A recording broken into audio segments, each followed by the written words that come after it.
Okay, so this is the area that I'm going to show you, as well as just a few other bits of where I keep most of the toys. So previously this wall literally had one horrible table here, and it was just loaded with boxes where I kept all their toys in.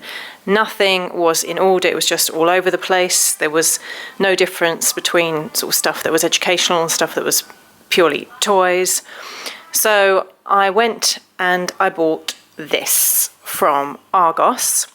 Now you can get the Argos cube storage, which is much cheaper. I think it's like £20 or something for a set of 8, but the quality isn't great. And because obviously this, I wanted to hold quite a few of their toys and things, I went for the Hygiena. I think it's Hygiena, I'm not sure how you pronounce it.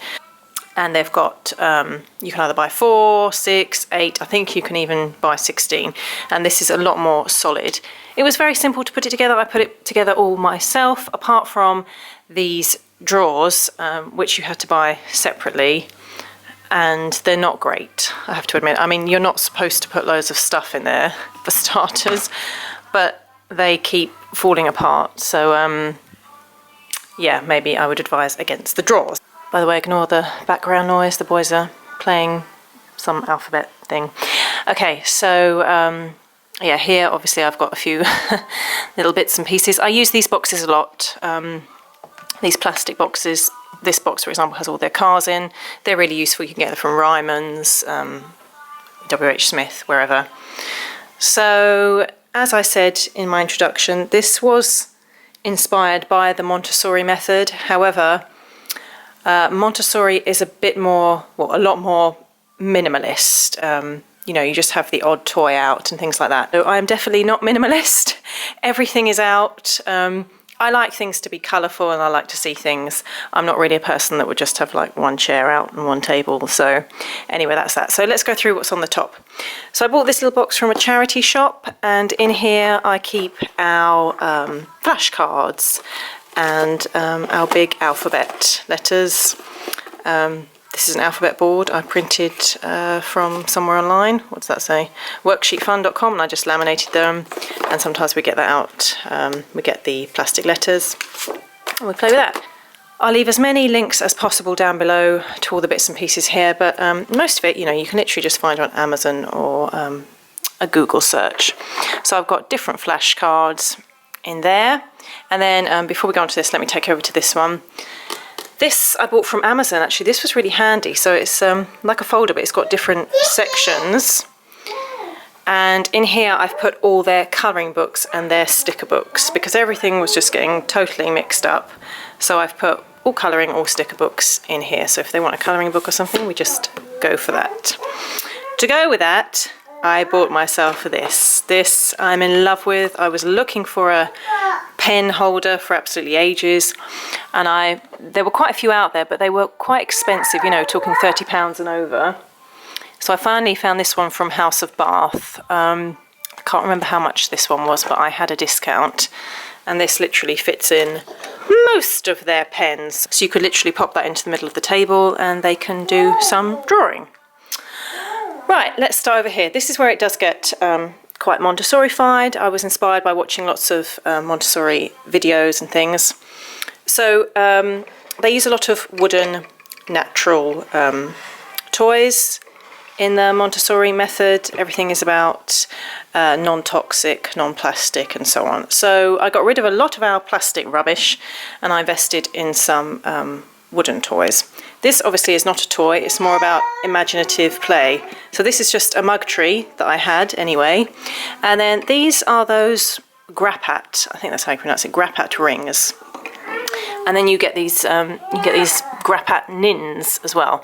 These are not from Grappat actually, because they're quite expensive, and I bought these randomly from a learning resources shop, and it was like £4 for this pack.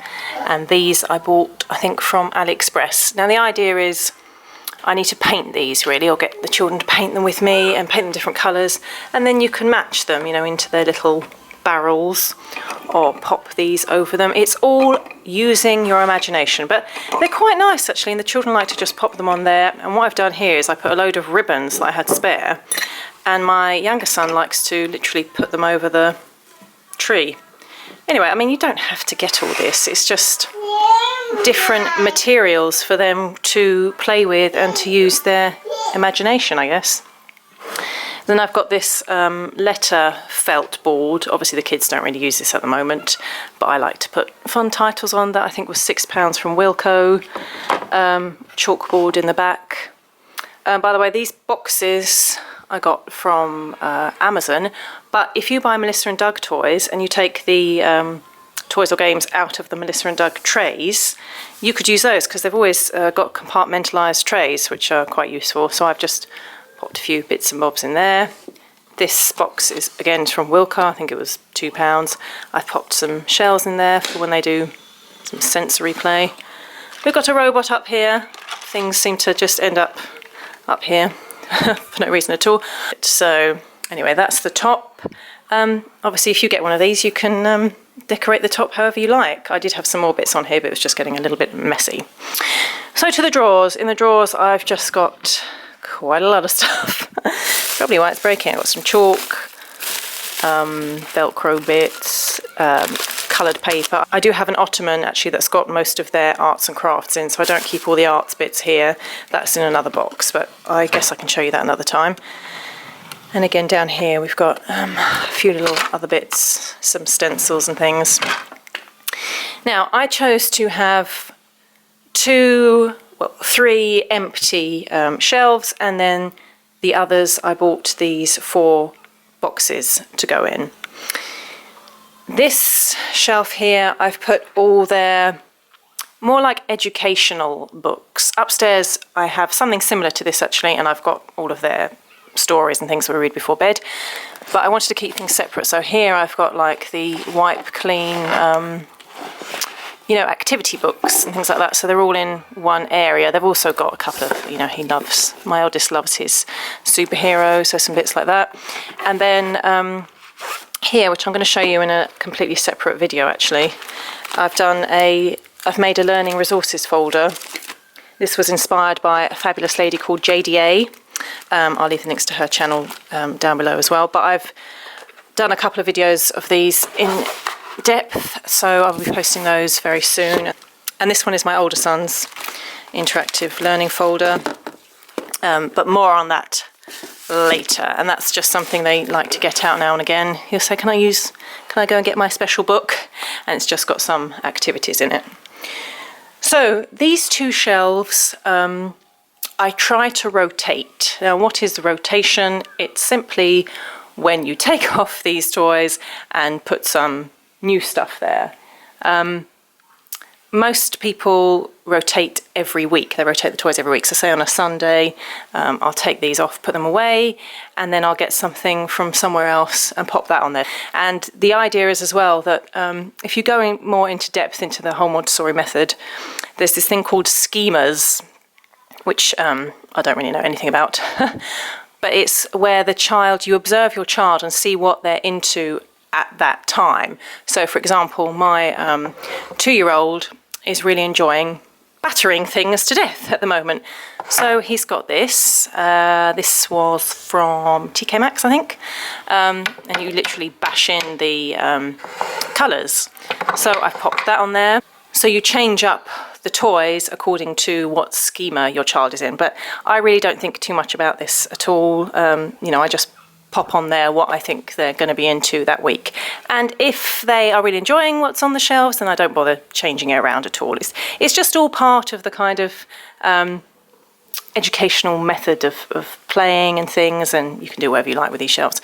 So on this shelf I've got some random basket that had something in there, and this is my treasure box you might have seen on my stories. I've popped a few different sensory bits in there, and they literally get that off and play with that for about 5 minutes.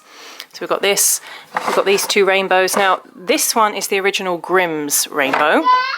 This is the small version, and it cost me quite a lot, and look at it, it's not that great. And then I found this one, which is from AliExpress for £20. Now you might think, gosh, £20, a lot of money. The original Grimm's of this is something like £70. So there you go. And they play with both of those. They like to, you know, build things, put their cars through them. That's a really nice wooden Montessori game, as it were. So down here we've got all their Duplo Lego. They don't have the small tiny Lego yet. They're a little bit young for that, and also I've got my baby girl as well, so I don't really want her to be eating things, but they love the Duplo. That comes out regularly. In here I have some other more wooden toys. We've got some jigsaws, these stacking things. This is Melissa and Doug.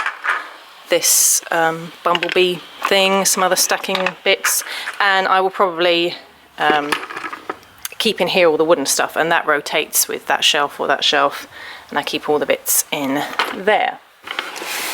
Here we have our make-believe and fancy dress box. I love fancy dress, I love make-believe, so whether it's Montessori, Waldorf, whatever, I don't really care, they just enjoy it. So in here, I've put everything in one place. So they love their superheroes.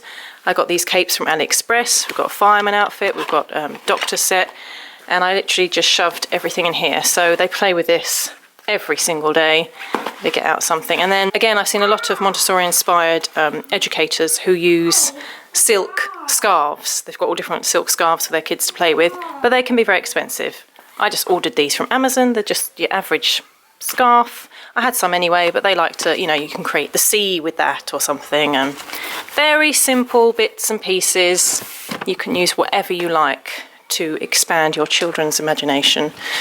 And in here we've got some of those mag formers, which they played with for a bit, and now that's kind of gone out of fashion for some reason, so maybe that will come back when they're a little bit older. And then I've got these, what are these? I don't know, but they've got numbers on and so on, so I've popped that all in there. Over here, some of you might have seen in my Insta stories or on my Instagram feed, this table I got from Amazon, but it was originally IKEA. It was a tenner. I just put it together, and this chair was actually from Cyprus. We brought this all the way over from Cyprus.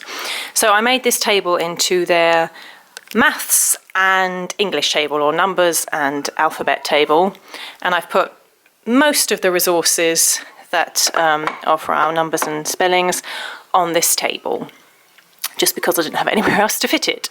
So we've got this lovely wooden cash machine that also has a calculator on it. And then I bought some plastic cash and coins from, I think it was the Entertainer store. I've got a video coming up about all the different maths learning resources that I've got, and then all the literacy learning resources that I've got. So that will have all the links to everything that I've got. So watch out for that video. But this is Melissa and Doug. This is Big Jigs. The boys really like this actually. It's got all the numbers, and then it's got the dots for the numbers there. I've got plastic alphabet letters and numbers here, a little whiteboard, my enormous book of numbers, and then these sandpaper letters, which when my son went to his Montessori little nursery for a few days a week, they used these to introduce numbers and letters. I don't have the numbers, I just have the letters, but I use these for some activities. And again, I got these from AliExpress for a much cheaper price than they are on Amazon. So that's that. Then over here we have our topic table.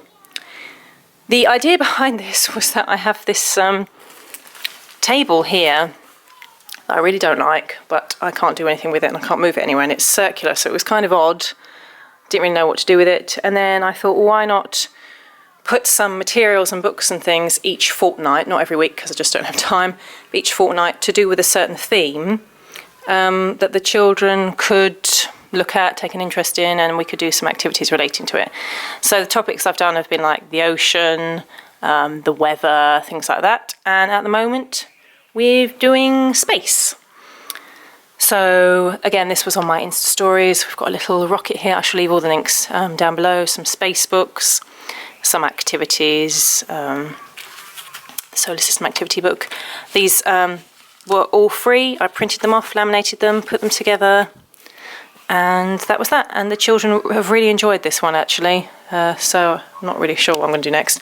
And then on this wall I had some posters that I didn't know what to do with, so I popped them on here. This one I think was W.H. Smith. We don't really use this, to be honest. I think it's a little bit too in your face at the moment for them when we're trying to learn our individual numbers, but for an older kid that could be very nice, and it's a nice poster. So then we've got some other bits, some shapes, the weather, colours, days of the week. I shall pop all the links down below. All this stuff, obviously, I mean, it looks a lot, doesn't it? Well, it is a lot. But I collected this over a period of time and stuff I had already. And then I've kind of just placed it so it's on view so the children can see it, rather than everything being away and then they never use it. So I'm really happy with it. I think it's fun. I think it's educational. They have really progressed actually in, for example, their speaking and everything since I did all this, because we are talking more about the activities. Now, I talk to my children all the time, obviously, but this is more, you know, we're talking about what's in the box, what's this, what colour is that, you know, and you can do that obviously through normal play, but this has just been another way to kind of develop language, develop certain skills that might otherwise not have progressed as much. Now you might be thinking, poor children, don't they have any normal toys? Well, they do. This large ottoman that I also got from Argos contains various, mostly plastic toys. They've got all their animals in there. I've got a lot of Schleich toys and dinosaurs, animals, things. That's all their other kind of non-animal bits and pieces, and we've got all our Avengers, which they're absolutely in love with. Ottomans are fantastic because you can hide it all away, like so. Now I'm just going to show you this very quickly. Obviously, on the other side I had my cube storage and then toy storage. This is just your average bookcase, and I decided to keep all of their educational games and things on this shelf. So, okay, the Montessori shelf has got some educational bits, but there are more toys that you're actually playing with. These, a lot of this we had as gifts, birthday presents and so on, and I've organised it all here. So we've got like you know, counting games, money games, puzzles. These are all our puzzles. Down here these are their stamps. I've got other bits and bobs in there, instruments, blocks, building blocks. I've kept everything in there, and these can either go on the Montessori-inspired cube shelf in a basket and whatever, or I've made this work tray shelf, work shelf, whatever you call it. And what I do is I might get out an activity and pop it in one of these trays. I'm doing a completely separate video on this, which will go into more detail what I've done, but this is basically an educational shelf. This is definitely inspired by the Montessori way of learning, whereby you have activities on a tray and you put them on a shelf, and then the kid can do the activity whenever they fancy. I don't have room on my shelves, as you can see, so I've put them on trays. I'll leave the links to where I got this down below. Anyway, that I've popped here so it's all separate. And then up here I've just got a few, so they've got all their little Avenger figures in this box here, because they know they have to be very careful with that. This clock, some Russian dolls, and some other bits and bobs.